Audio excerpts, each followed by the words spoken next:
The spectre of widespread civil unrest is once again tightening its grip on South Africa as a countrywide shutdown, orchestrated by a coalition of xenophobic civic groups and political parties, is scheduled for May 4, 2026.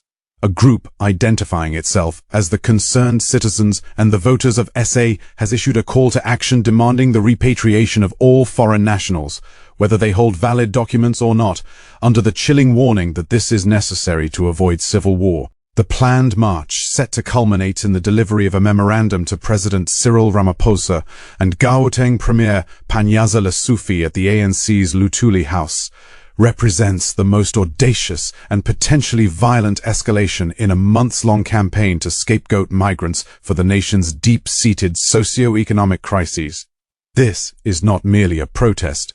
It is a direct challenge to the constitutional order, a calculated political gambit ahead of local elections, and a threat that risks unraveling the fragile fabric of the Government of National Unity, GNU.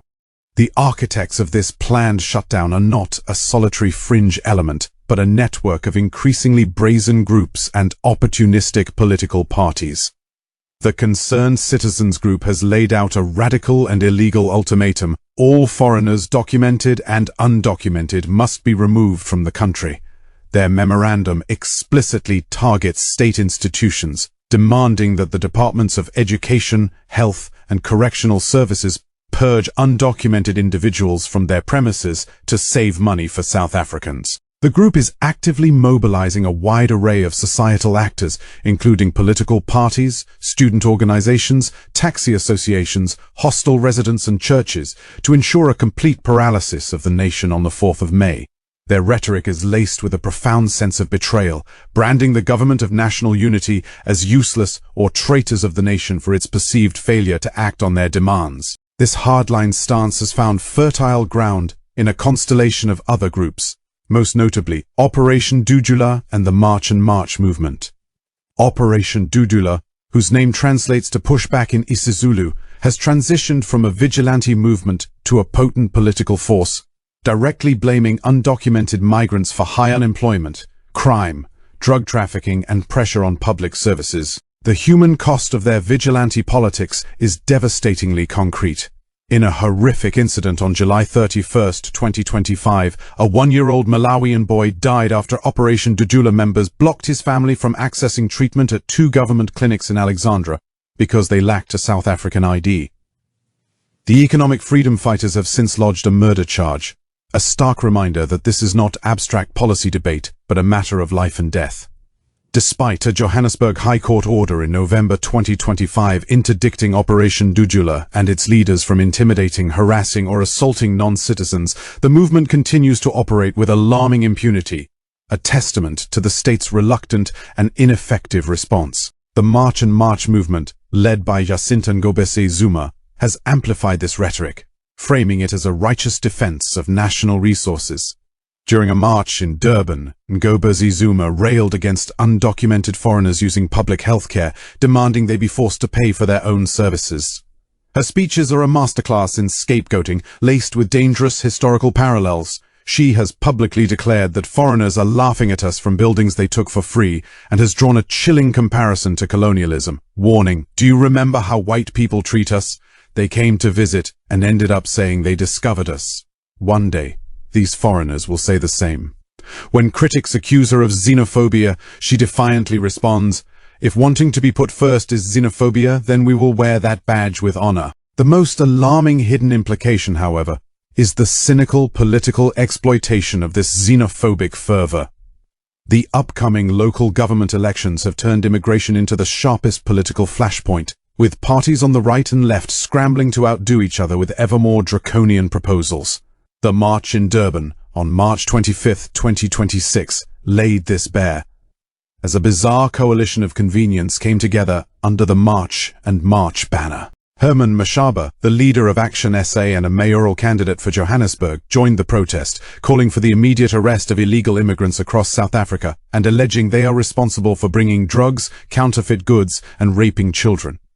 Mashaba justifies his participation by citing a vacuum left by a government too slow to act, but this is a fig leaf for raw political opportunism. His party's official policy, which he is unapologetic about, calls for the mass deportation of undocumented immigrants as a main priority. This unholy alliance extends further, exposing the deep fractures within the government of national unity itself.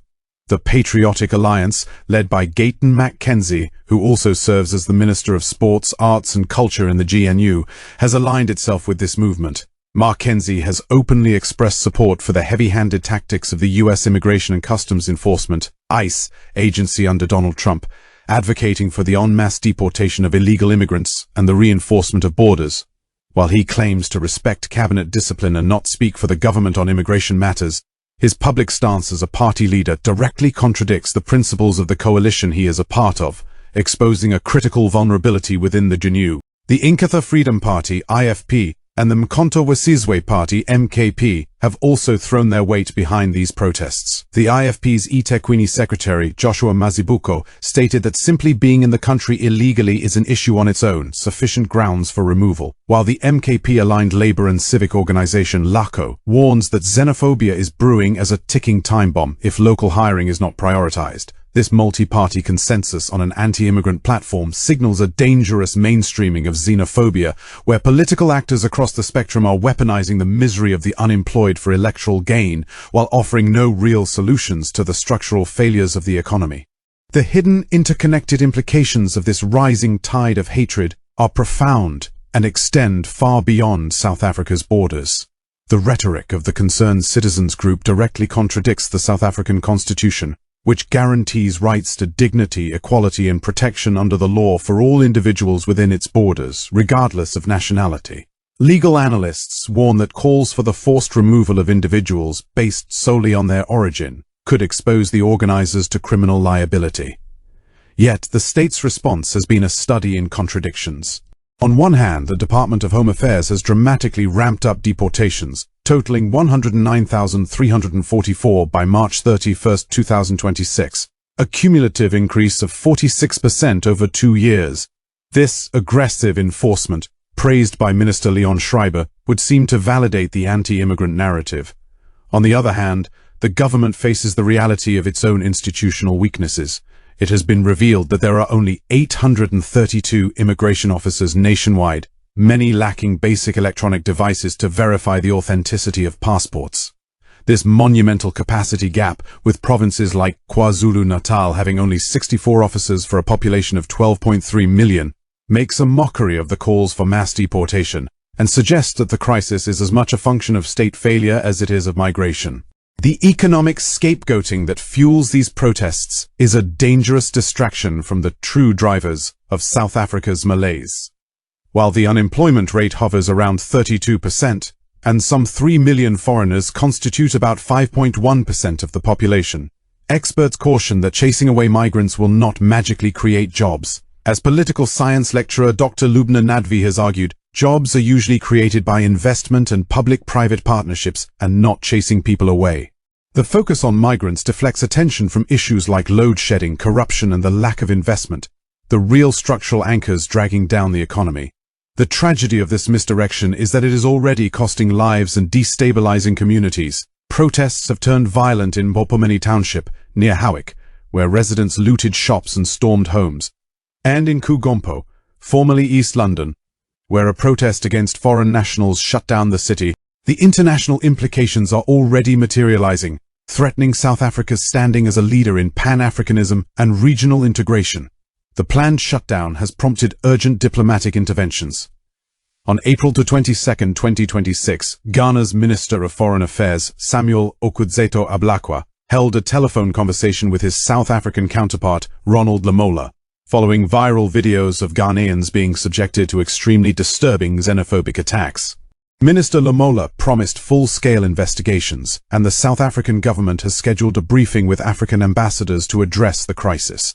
The attacks are not just a moral outrage, they disrupt economic activity, deter investment, and undermine the foundational principles of the African Continental Free Trade Area, AfCFTA.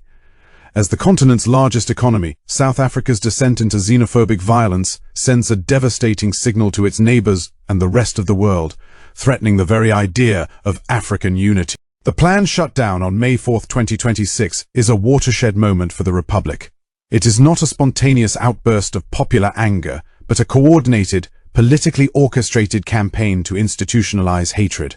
The demand to expel all foreigners, regardless of their legal status, is a demand for an unconstitutional police-state solution that would shatter the economy, destroy lives, and betray the very spirit of the struggle against apartheid. The government of national unity stands at a precipice.